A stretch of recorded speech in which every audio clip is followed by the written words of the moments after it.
Hi, this is Mark Johnson, host of It's Nothing Hernando, where I have conversations with exceptional people in our community. If you know someone who gives so much and expects so little, contact It's Nothing Hernando on Facebook, leave a message, or call 352-584-6559, and we'll see if we can interview them. And today's guests, I have with me Steve Wilson from CareerSource and Dave Everly, also from CareerSource, who's their veterans rep. Is that the right table? Mm-hmm.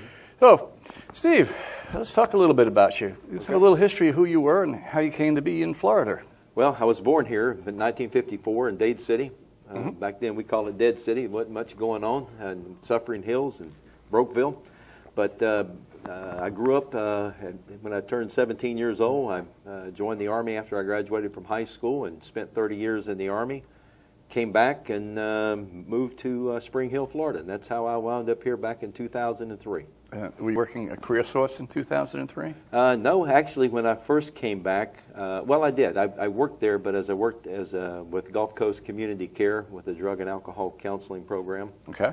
But then I migrated over and took over as a veterans representative with CareerSource, and then to the business services manager position. Great. How about you, Dave?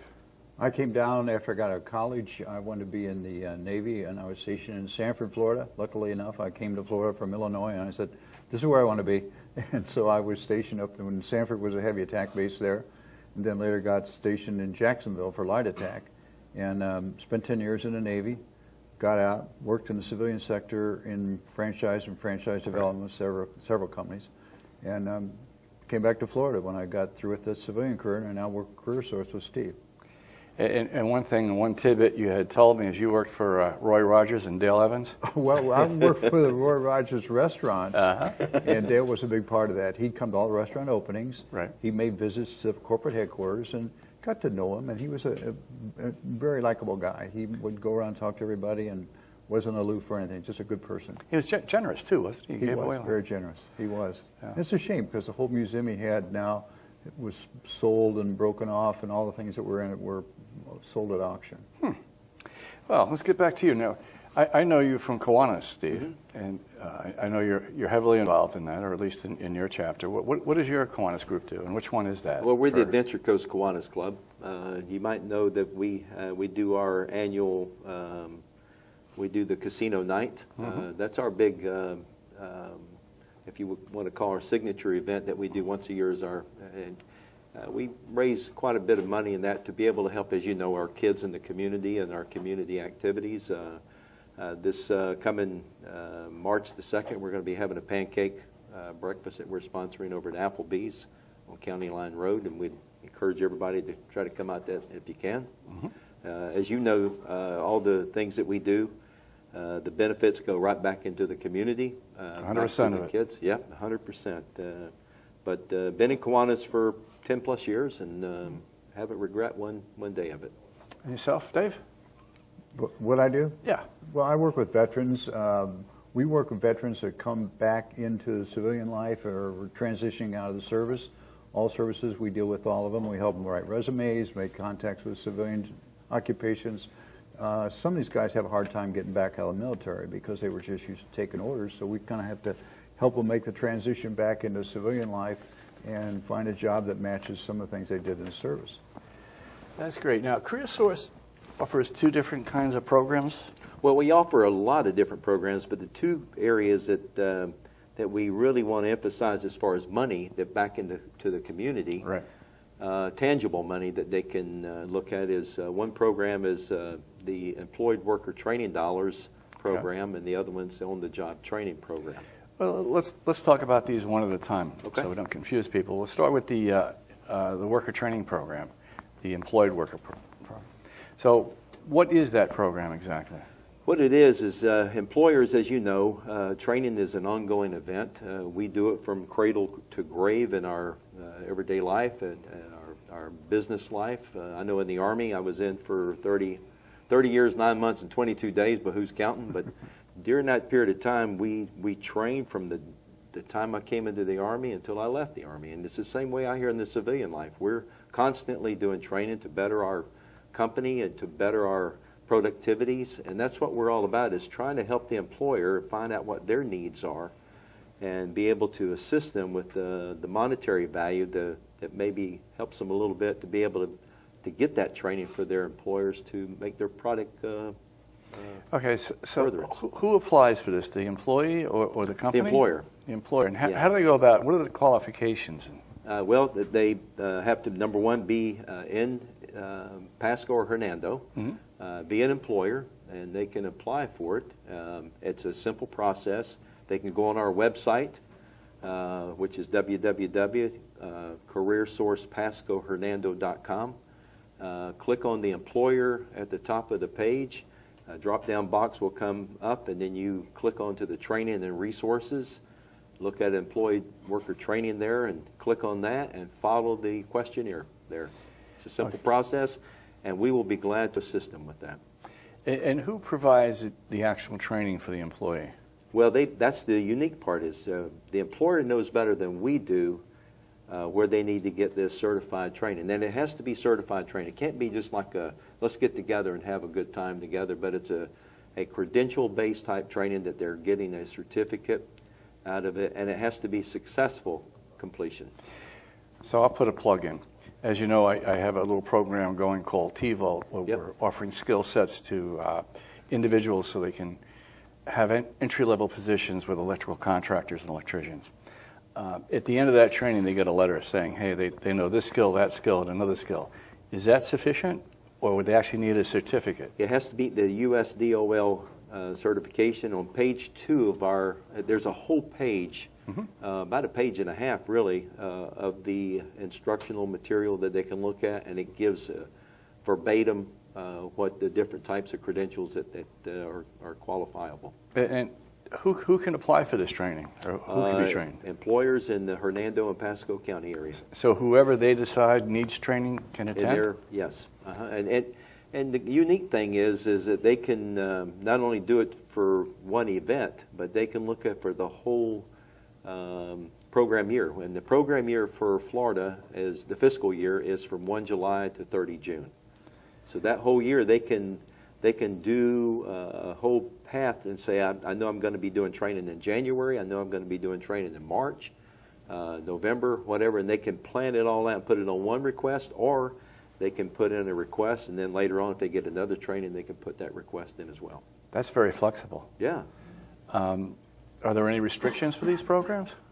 Well, there is a few restrictions. One of the restrictions is they can ask up to $50,000 Per training? Per training. Per training? For training for us, our half to reimburse back to them. And it's a reimbursable type training. Now, they can't go out and do it and then ask us for the funding afterwards. They have to get approved. Right. And it takes about a week and a half, 2 weeks for them to get that approval rate. Once they fill it out, it goes up to our Vice President of Business Services. We sit down and take a look at it. He scrutinizes it, comes back, and then we put up an agreement for him if it's approved, which, most of them get approved. So let me ask you a couple of questions about that. Sure. You mentioned $50,000. Is that per trainee or per training? Per organization. Now, Okay, for a year? Per individual, it goes up to $7,500 per year. Okay, that was my question. Yeah. So that's $7,500 per year, and that's a 50% match or 100% match? 50% match, and there's some what we call leverage funds. For instance, if you went to, say you sent 5, and I got an example here that I'll kind of throw out there if I can, kind of give you an idea. Let's say that you sent 5 people for training, and it was $1,000 a person. And you send them there for a 4-day event. Let's say you go to Orlando, and there's a training over there. It costs $1,000 per person. And you're going to try to recoup as much of that $5,000 as you can. You know yourself the employer is going to spend more than $5,000 because he's going to be paying per diem for hotel. He's going to be paying for the food and lodging there. He's paying their wages while they're in the training. So his upward mobility could be over $10,000. And it would be in this scenario that I would put. Because if he goes over there, the travel, food, and lodging would go about $28.65, we estimate. Okay. But for the per diem, for the food rate that they give you per day and all that. And the training wages, let's say he pays them $15 an hour. That would be about $2,400. and he can use that for his leveraging for his 50%. Now, the only thing that we can reimburse is the actual cost for the training and any books and manuals that come with that. So We can't reimburse for any travel. We can't reimburse for training, but he can use that for his 50% as leverage. So in this He or example, there's a $5,000 actual cost for the training, and the cost to the employer may be $10,000. In this $10,000. case here, we're Which- looking at his direct costs besides the training costs would be upward of over $5,265. So what we could do is we could take that $5,000 and we could reimburse most of that $5,000, whereas he would be paying that $5,265 for things like travel costs, wages, and benefits. And that's the things that he can use for his leverage, he or she. I keep saying him, but I say that in a generic fashion. Wow. So in essence, the training becomes free. Well, it's not free because he's paying out of his Well, pocket yeah. for the hotel and all that. But for the actual training costs, we want to try to reimburse that back to him for he or she. So that's something that we would certainly like to sit down, and we will help the employer as much as we can to make sure they maximize the effort back, getting back reimbursement as much as possible. So it can be as little as you were saying, as a one-day training, or as long as a 4 or 5 week training? Yeah, he tries to, usually training is in a short-term fashion, but yeah, well, I've seen it go up to 2, 3, 4 months training. And there's credentialing can be as far as getting credits, CEUs, getting some needed if you get a new piece of equipment and they need to get trained on that. Certainly we want to be able to help. Our whole point is making their business more opportune for them. Let's talk about that. If an employer gets a new piece of machinery and he wants to train part of his workforce or his workforce to operate that machinery, what happens when there's not necessarily a certificate available to learn those skills to operate the new machine? Well, hopefully there will be some credentialing for that piece of equipment that he's going to have, and he will bring people in that are certified with that piece of equipment to train those people. So if the trainer is certified, that suffices. Right, and they will say that we've trained this person and certified them on that piece of equipment.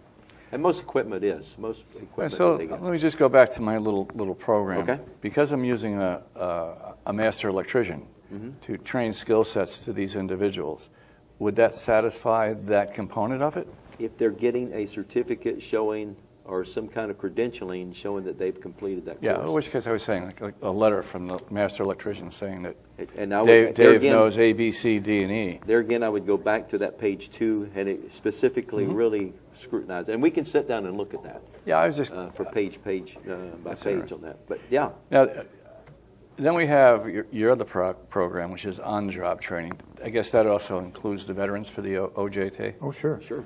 So, why don't you explain what that is a little bit? Okay, on-the-job training is if an employer is looking to train, I'll give you an example. If we have an employer that says, I want to get an administrative assistant. Now, if the person is already trained in administration, being an administrative assistant, obviously that's not on-the-job training because they would have the experience in that. The whole thing of the reimbursement for the on-the-job training would be for those people that don't know the skill set. And so we're training them, we're giving them subsidy for the training, not subsidy for their income. So, but it becomes their income because they're working in an OJT fashion. And what we're doing is when the employer hires that person and trains them, we know that they're taking time out of their valuable time that they could be doing other things, but they're using that time to train this person. And it can go up to 480 hours depending on the complexity of the job. Well, let's take your example of an administrative assistant. You take someone who is a clerk and you want to train them to be an administrative assistant. There's no certificate saying you're a qualified. Not for that. Not for that. On-the-job training, we're not looking at a certificate. You're looking at Okay. the trainability. And what we do is we have them to fill out a training outline and says, these are the type of things that they're going to be doing while they're there. And, of course, if you go to onetonline.org, it can give a task for every major job there is. and Right. it helps them in that regard. So as long as it fits within those job parameters, yes. All right. So the benefit to the employer is what? The savings of Savings the of lost dollar? time? Absolutely. I mean, if you take an employer and they're training somebody for 480 hours and they're paying them $15 an hour and we're reimbursing them $7.50 back for each pay period, they're paying that person really, in a sense, $7.50 for 480 hours. And hopefully by the time they've reached their 480th hour, they've reached the plateau where they should be not necessarily mastering, but getting that point where they know they have that credibility where they're going to maintain that fluctuation as far as the job. So that seems a lot broader than the first program. So what kind of jobs are covered or wouldn't be covered under that program? Most every job would be covered. Now, what they do is they're going to look at the client that they're going to want to hire. They're going to look at their family income. There is some restrictions that they have to look at that. They have to meet what we call the WIOA, and that's an acronym that stands for Workforce Innovation and Opportunity Program, or ACT is what the A stands for. But what they do is they're going to look and say, what have they earned for the last 6 months? Are they coming from a job where they've made a lot of money? It's designed to help those people for upward mobility for the OJT program. Mm-hmm. And so they're going to look at things like that. They're going to look at, are they a resident of Pasco or Hernando County? They have to be a resident of Pasco or Hernando County. So with the OJT, is there room in that program for the individual to go to, we'll say an administrative assistant, to go 4 hours a day to a class to learn Word and Excel and whatnot, and then come back to the job and work? Would you cover that because they were away from their desk? That's a good question. Learning skills? That's a good question. If that's part of their job that day, but we would have to look at that. We don't want to double dip, but where if they're trying to earn money from that and then try to get more money from another training, we don't want to. No, I don't mean. I don't mean by double dipping. I'm thinking, and I'm just using this example. And we'll say it's necessary skill set for that particular job. Right. Say with Excel, which is an accounting program. If they go to an outside training center that the employer is paying them for that time period. Yeah, the employer is paying for them, and that training is free. And if it's part of what is designed within the training outline, as long as we're putting it in the training outline, and that's something that would be up front that we would all take a look at and be approved at that point. Okay.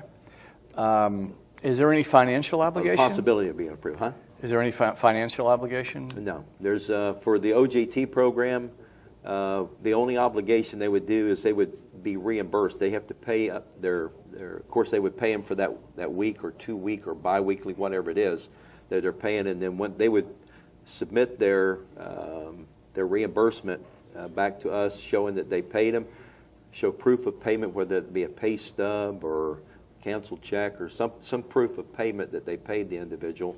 Then we would take that, give it to our finance, and they would cut a check back to them. Well, what is typically the turnaround time for reimbursement? Probably about a week or two. I would say a couple weeks. So you're about one pay cycle behind. Yeah, and so we try to push that as fast as we possibly can, and that's why when they submit their request, their invoice back to us, they would submit an invoice with proof of payment. I would encourage them to do that by email and not by snail mail, Yeah. so that we get it faster. There's not a lot of paperwork for OJT then. No, there's not a whole lot. And in fact, for the EWT, there's some paperwork, but we want to help them. We want it to be a seamless operation for the employer, so that it's benefit to them, that it's not cumbersome for them to be able to be doing that. And that last 480 hours, which is 12 weeks? It's about, and the unique thing about that is and of course one of the things, it is for full-time. Both of these programs are for full-time employees. Right. And the definition of a full-time. What is the definition for a full-time employee? State of Florida and Department of Labor says a full-time employee is to the discretion of the employer. They won't give you a number of hours. That's the employer, because some employers see full-time as 40 hours. Some may say 38. Is there a limit to how many individuals could apply for the OJT? No. They can. There's no limit as long, and it's a case-by-case basis. And how much money is in the pot, and there's we look at the different parameters. But right now, our budget looks pretty healthy. So the other program has a limit, you said, of $7,500 per training. Mm-hmm. That wouldn't apply to the OJT, possibly. It could, and that's a case-by-case basis. Now, before it was $3,000. In fact, we just changed it from $3,000. I think it was $3,500. Then it went up to $7,500. That's a big jump. Yeah. One jump. But the OJT now, I understand that's done with existing employees, but you can't retro that to EWT is with existing. OJT is new employees. New. Okay, so these are brand new that new to the position, not new to the employer. If you Really? have if you the employer have somebody that's already with you and you want to put them in another position, correct. You can't use the OJT program. You have to use the EWT program. If you're wanting to do some training, you can obviously do that with your people that are already there. And where do they go to start the OJT? They can come to me. Please contact me. Yeah, and that's Career Source, Pasco Hernando. My telephone number is 352-293-1123. I have that cell phone with me. If you call me at 2 o'clock in the morning, I'll give it to Dave, and he can answer. And that brings us to David. So, Dave, you're the veterans rep. Yes, sir. What is your duties consist Well, of? my duty right now is to work with Steve, work with the employers. But just prior to that, I was in another position where veterans would come in and they were looking for an opportunity to get back in the workforce. So we would sit with these veterans. A lot of veterans really have a hard time. Mostly the ones that just gotten out of service, guys that have become disabled and aren't confident enough to get back in the workforce. So my job is to work with these folks, help them build a resume, find out what kind of employment they're looking for. A lot of them don't know, so we try to give them tests to find out what their skills are and get them back in the workforce. That's spent a lot of time with them. Actually become caseworkers for a lot of them, just work them through it constantly, stay in contact with them, be sure they're following through with it, the process that we showed them how to get out in the workforce. We train them, we do mock interviews and all those kind of things to help these guys. Did you work with Mikkel Devon or Devon Mikkel? Don't know that name. He had a veterans operation on Lansom for a while. Remember that name. I think he passed by now. Do you also work with the Heat Factory? We do, yeah. In fact, Gus just called me today. Yeah, we're both on that. Yeah, we work with them. Yeah. So We're how many veterans do you think you've helped yourself personally? In that position, I probably helped close to 100. Wow. Maybe not quite, but it's a long process with them. It doesn't happen quickly. No, it doesn't. And some really want to work, some kind of want to work, and when some find out how difficult it is to go through the process, they say, we don't hear from them again. But success rate is pretty high. We probably get 80% of them back in the workforce. That's amazing. I do want to make one on the OJT and the EWT. I will check on I know the EWT at 7,500, and I'm pretty sure that it's on the OJT, but I will make sure. You think it's about the same? I think it is, but the EWT, I know we have got a confirmation of that for 7,500. On the OJT, I want to make sure that, I know it was 3,500 before, but I want to make sure that, but I'll find out if it's 3,500 or 7,500. So my other question was if you had somebody working in a factory, say, on the floor, and you wanted to promote them to an administrative assistant who had no clue about doing that job, if they would qualify for OJT. Wish they would. But they don't. They would qualify for the unfortunately, EWT. they're already working for the employer, and our hands are pretty much tied on that. Yeah, That's very I wish we could do that. And you have unlimited dollars available. Well, right now, I mean, and let me also mention that it says $50,000 for the limit for an organization. But let's say that an organization puts in for $50,000 and they utilize that money, that capacity, and they've got more training, and they say, hey, can we put in another request? Absolutely. They can put in for another $50,000 to make the limit $100,000. Now, that's a case-by-case basis, and it goes up the flagpole, and we'll find out if it gets approved. But I certainly tell employers, if you've used $50,000 and the money's out there and we're not getting a lot of people that's hitting on it, I would encourage you to put in for another $50,000 and see if it gets approved. That sounds like a good program for somebody looking to expand a business and say has Absolutely. 100 workers and needs 100,000 additional. Listen, I've got money for employers that training. use it, Mark, and they love it. Yeah. I mean, they use it a lot. and And it EJ helps their business. EWT, that's also about a 2 to 4 week turnaround from the time they submit the invoice?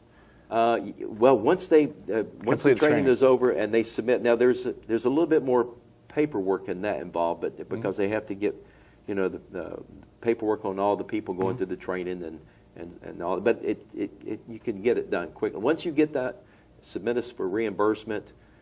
We walk that up the food chain and get it as quickly as we can to get the check turnaround time to get it back to the employer. Because we know how, if you're spending a lot of money for training, you want to get that back to the employer as quickly as possible. Because it's our business, it's our community, and we want to help our community and their business. That's what it's all about. Yeah, it's all about us helping each other, making our Hernando grow. That's the idea.